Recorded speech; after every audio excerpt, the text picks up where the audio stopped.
Hola, me llamo Stacy Vidales, and this is a tutorial for you.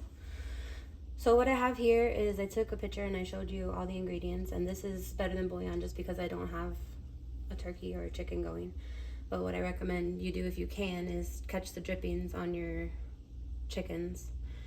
And then, like when I make turkey gravy, I use the drippings after I spatchcock the turkey, and it's really way more flavorful when you're using, like when you brown meat or anything like that. This won't be as flavorful because I'm just using bouillon, or better than bouillon.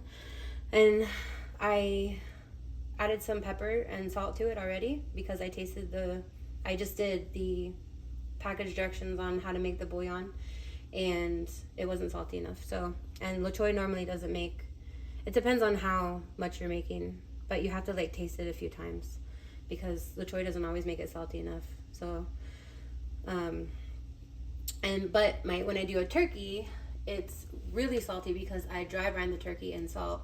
So usually I don't have to add extra salt. Anyway, so this is the broth that I just made with water and bouillon, and you'll use drippings and you can add more bouillon to it or whatever else.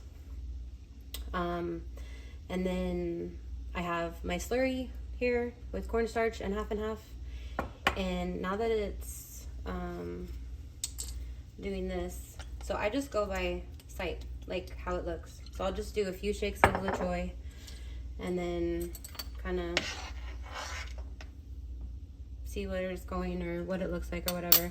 And then I'm gonna do my half and half, and you can also do like half and half in water or whatever, and just make it creamy looking, make it white, because we're gonna keep adding soy sauce till it's the right color.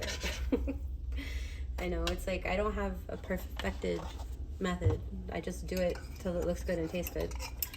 And then once it gets back up to a boil, then I'm gonna add the slurry. And I make extra slurry and I just add it until it looks like the right consistency. And you have, I'm sure you know this already, but you have to wait until it boils to know what the consistency is gonna be. And I usually make it thin. I used to not do that when I was younger because, I don't know, I just would make it pretty thick. But now I make it thin because when you let it sit, obviously it gets gelatinous, and I don't want to eat like a big gelatinous massive gravy. So I like it to be a lot thinner than I used to. Hopefully you can hear me. So that's boiling. So we're gonna add a lot more soy sauce to make this darker. And obviously need some more cornstarch. Ooh, okay. And make sure you don't leave it because it will overboil. I have it on too high.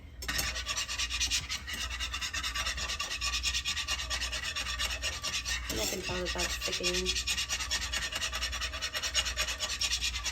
And I like to let it, like, I know with cornstarch you don't have to, but I like to let it cook a bit because, I don't know, I feel like it tastes better. If you make it with flour, you definitely have to let the flour cook. But this looks like a nice color. You see that?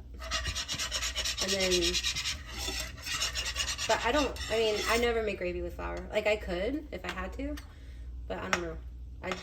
You wanted how I make gravy, and this is how I make gravy. I know there's a billion other ways you can do it, but, so I'm gonna taste it and see what it needs. Never mind, doesn't need anything. I'm gonna do a little bit more soy sauce, but really, it's pretty much done. Tastes very darn good. My turkey gravy comes out so freaking good because of the dry brining, so there's all that salt in there. And then I put